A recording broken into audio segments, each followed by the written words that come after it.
పోలీసుల నిర్లక్ష్యం వల్ల ఇది జరిగింది కాబట్టి సిఐని సస్పెండ్ చేస్తున్నామని. అంటే సిఐని సస్పెండ్ చేసిన తప్పు ఒప్పైపోతుందా? దీనికి డీజీపీ బాధ్యత వహించరా? ఎస్పీ బాధ్యత వహించరా? ముఖ్యంగా ఈ రాష్ట్ర ప్రభుత్వం బాధ్యత వహించాల్సిన అవసరం ఉందా లేదా? దీనికి నైతిక బాధ్యత వహిస్తూ ముఖ్యమంత్రి గారు, డిప్యూటీ సీఎం గారు, ముఖ్యంగా మహిళా హోంమంత్రి గారు రిజైన్ చేయాల్సిన అవసరం ఉందని మేము తెలియజేస్తూ ఉన్నాము. ఇది ముమ్మాటికి ప్రభుత్వ హత్య. 6 రోజులుగా తల్లిదండ్రులు చెప్తూ ఉన్నా వీళ్ళ మీద అనుమానం ఉంది అని తెలియజేస్తూ ఉన్నా నిర్లక్ష్యంగా బాధ్యతారాహిత్యంగా ప్రభుత్వము పోలీసులు వ్యవహరించడం వల్ల జరిగిన హత్య అనేది క్లియర్గా అర్థమవుతూ ఉంది.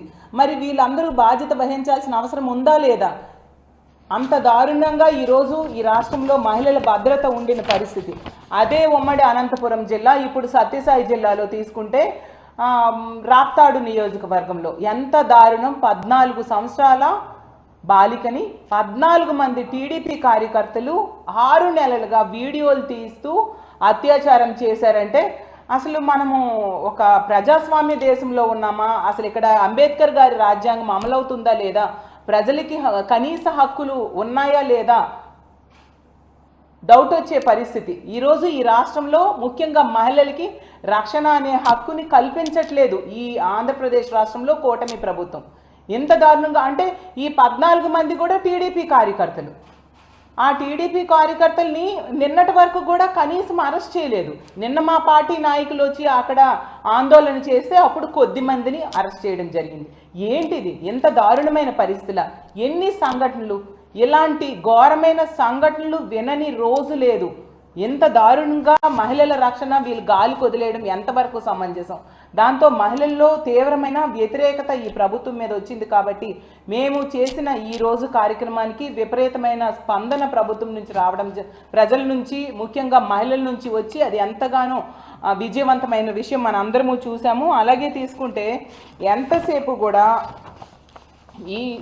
ఈ కూటమి ప్రభుత్వము ఎవరో తప్పులు జరిగితే ఎవరో ఒకరి మీద తోసి చేతులు దులుపుకోవడానికి ప్రయత్నిస్తుంది తప్ప నిజంగా ఇలాంటి సంఘటనలు జరిగినప్పుడు బాధ్యత వహించడం లేదు అనేది క్లియర్గా అర్థమవుతుంది. అంతేకాకుండా వీటన్నిటికీ కారణం ఏంటి? మద్యము, గంజాయి, డ్రగ్స్. వాటిని అరికట్టడంలో పూర్తిగా విఫలమైంది సరికదా.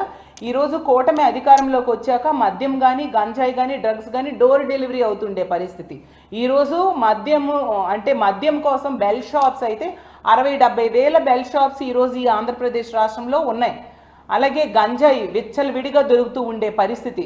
అలాగే ముఖ్యమంత్రి సొంత నివాసం ఉంటున్న జిల్లాలోనే మనం చూసాం మొన్ననే డ్రగ్స్ దొరికాయి.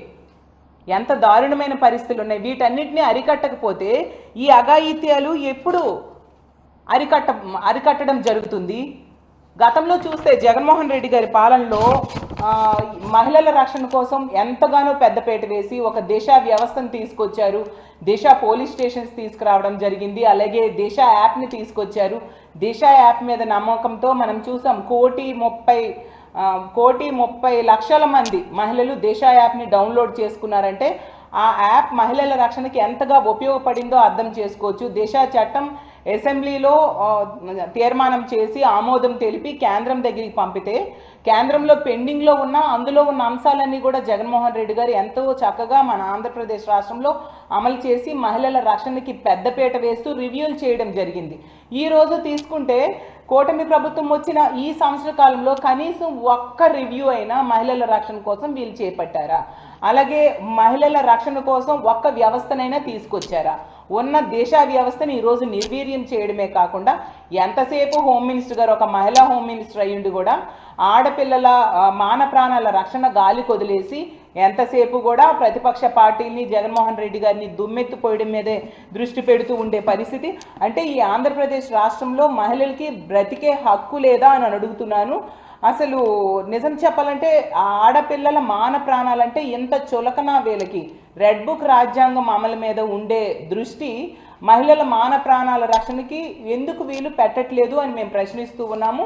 అలాగే తీసుకుంటే ప్రతి సందర్భంలో కూడా ఇన్ని సంఘటనలు కూడా ఎక్కువ సంఘటనలలో దీనికి కారకులు తెలుగుదేశం పార్టీ కార్యకర్తలు నాయకులు అయిన పరిస్థితి మనం చూస్తూ ఉన్నాము. ఎందుకంటే ఈవెన్ రాప్తాడు నియోజకవర్గంలో తీసుకుంటే ఈ 14 మంది కూడా తెలుగుదేశం పార్టీ కార్యకర్తలే. అలాగే తీసుకుంటే మొన్న రాజమండ్రిలో వికాస్ ఫార్మసీ విద్యార్థిని ఆ రోజు మనం చూసాం, ఆమె చనిపోయింది, హాస్పిటల్లో పెట్టి 2 రోజులు చావు బ్రతుకులతో పోరాడి మరీ చనిపోవడం జరిగింది, ఆత్మహత్య యత్నము అనేసి. అసలు ఆ సంఘటనలో దానికి కారకుడైన వ్యక్తి ఎవరు? Telugu Desam party sympathiser. అతని బంధువులు తెలుగుదేశం పార్టీలో ఉన్నారు. అలాగే తీసుకుంటే ఎన్నో సంఘటనలు, గుంటూరు జిల్లా తెనాలిలో తీసుకుంటే సహానా అనే దళిత యువతిని టీడీపీ రౌడీ షీటర్ నవీన్ ఎంత ఘోరంగా ఎత్తుకెళ్ళి ఆమెపై దాడి చేసిన ఘటనలో ఆమె బ్రెయిన్ డెడ్ అయ్యి మృత్యుతో పోరాడి చనిపోయిన విషయం మనందరము చూసాము.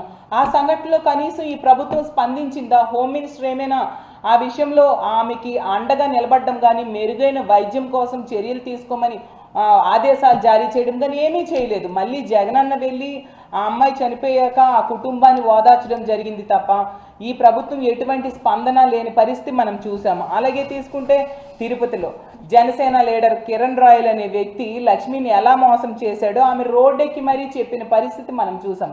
అంత దారుణంగా అతను ఆ అమ్మాయికి వేధింపులకు గురి చేసి మోసం చేస్తే కనీసం అతని మీద ఏ చర్యలు ఈ ప్రభుత్వం తీసుకోలేదు, ఒక కేసు నమోదు చేయని పరిస్థితి. అలాగే టీడీపీ ఎమ్మెల్యే అయిన కొలిక్కాపూడి శ్రీనివాస్ వేధింపుల వలన ఒక విఆర్ఓ ఆత్మహత్యాయత్నం, ఒక మహిళ విఆర్ఓ ఆత్మహత్యాయత్నం చేసుకుంది. మరి ఆ కొలికపూడి శ్రీనివాస్ అనే వ్యక్తి మీద ఏం కేసులు మీరు పెట్టారు? అలాగే టీడీపీ ఎమ్మెల్యే ఆదిమూలం అనే వ్యక్తి వలన ఒక మహిళ ఇబ్బందులకు గురై ఆమె ప్రెస్ మీట్ పెట్టి మరీ చెప్పింది, కానీ వీళ్ళు సెటిల్మెంట్ చేశారు తప్ప ఆదిమూలం అనే ఎమ్మెల్యే మీద ఎటువంటి చర్యలు తీసుకోలేదు, ఎటువంటి కేసు కూడా నమోదు చేయని పరిస్థితి మనం చూసాం. అలాగే తీసుకుంటే కాకినాడ రూరల్ జనసేన ఎమ్మెల్యే అనుచరులైతే పంచాయతీరాజ్ శాఖలో పనిచేసే ఫీల్డ్ అసిస్టెంట్ని ప్రతిసారి కూడా నెల మామూలు ఇమ్మని ఇబ్బంది పెట్టడం వల్ల ఆమె ఆత్మహత్యాయత్నం చేసుకున్న పరిస్థితి మనం చూసాం. ఎందుకంటే మామూలుైనా ఇవ్వాలి లేదా పక్కలోకి రావాలంటూ ఆమెను వేధించారని చెప్పి ఆమె ఆత్మహత్య ప్రయత్నం చేసింది. ఎంత దారుణమైన పరిస్థితులు! మరి ఆ అనుచరుల మీద ఏం కేసులు మీరు పెట్టారు? ఎటువంటి కేసులు లేని పరిస్థితి.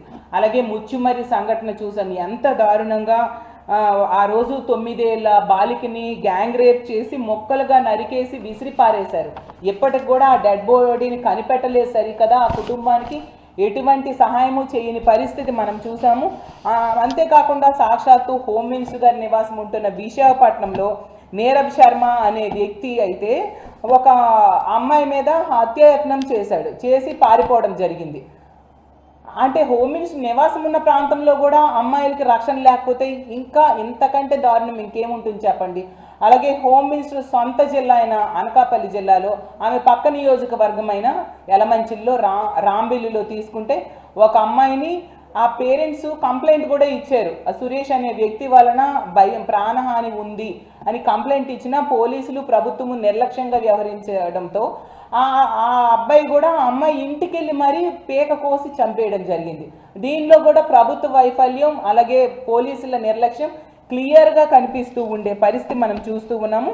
అసలు నేరాల నియంత్రణలో పోలీస్ శాఖ అయినా ప్రభుత్వమైనా పూర్తిగా వైఫల్యం చెందిన పరిస్థితి మనం చూస్తూ ఉన్నాం. ఎంతసేపు కూడా రెడ్ బుక్ అంటూ రెడ్ బుక్ రాజ్యాంగం అమలు మీదే దృష్టి పెడుతూ ఉన్నారు తప్ప ఎక్కడా కూడా అంబేద్కర్ రాజ్యాంగాన్ని అమలు చేయని పరిస్థితి మనం చూస్తూ ఉన్నాము.